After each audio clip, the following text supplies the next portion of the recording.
Channing Frye came out with a statement and said, the Los Angeles Lakers young boys are gonna be in for a rude awakening. That was crazy. But you could take that in a negative connotation. You could take it positively. I take it as they're not gonna be ready for the circus. That's LeBron James. A and B, they're not gonna be ready for the kind of preparation that he brings to the game. And it's kind of sad that he said that because, like, LeBron James, Kevin Durant, I would say, Steph Curry, Westbrook. It's like, honestly speaking, there's like a handful of players, Kawhi Leonard, that could really change your state of your organization, like be game changers. And those guys, the game changers, they come through with something that you're not really ready for. It's like you were playing the game this way, and then they came into your life, and now you're playing it completely different.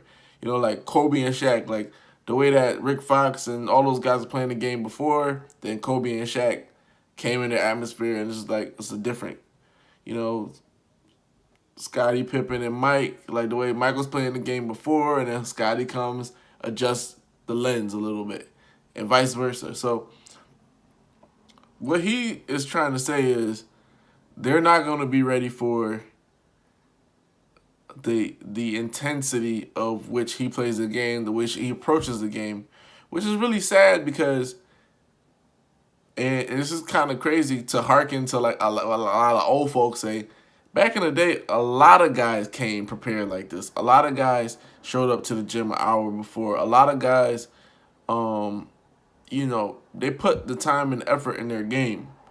They just put a lot more time, a lot more effort into their game. And like when you look at it today, like you have guys that have the potential. Everything is based off potential, but nobody really develops that potential. And that's why there are star players in the league, but it's mainly due to like a lot of rule changes and stuff like that.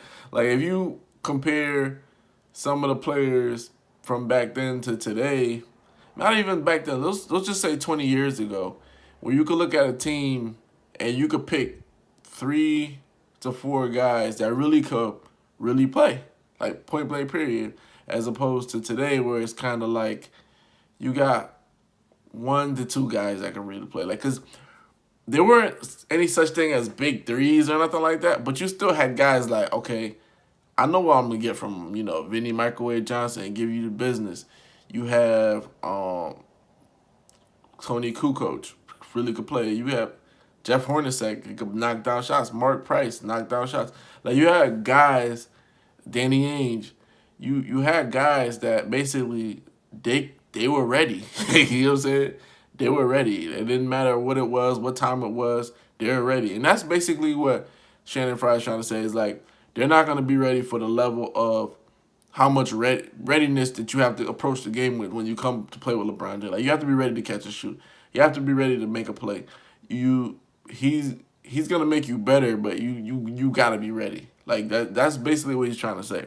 It's a reality check because you were playing the game like no expectations. You're a young core, and now you come to your team and it's it's gonna be all about his legacy. A, B, you're gonna have to prove yourself as valuable to the team, or you're gonna be eliminated and traded. So I understand what he's saying, but it's just sad to me that the effect, like how the approach has changed, because there's so much money in it, where guys they don't care about being great anymore. Like I mean, they want to be good, but they don't care about being like great.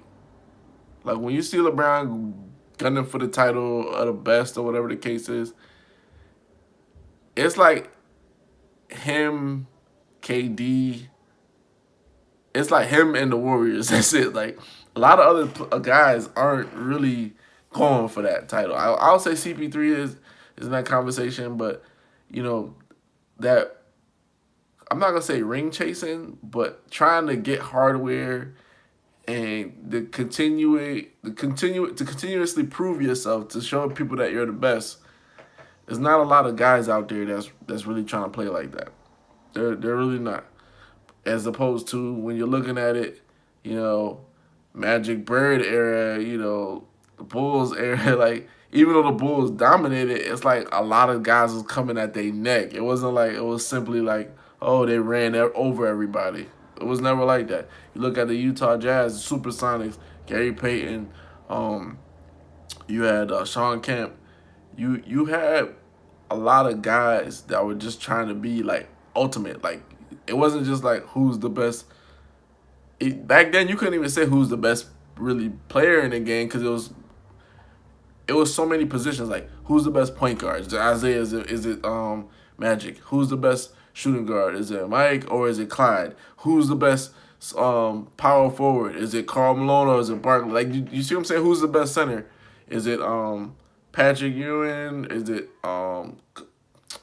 Patrick Ewing? Is it Hakeem Olajuwon? So these guys, they all could take over games like no other. Like, but today is just one or two guys that could take over the game, and it's because they used to all come with that preparation. And if a lot more guys will prepare more intensely, I think there'll be a lot more other game changes. We'll see how that plays out in LA, but I know he means. Do you?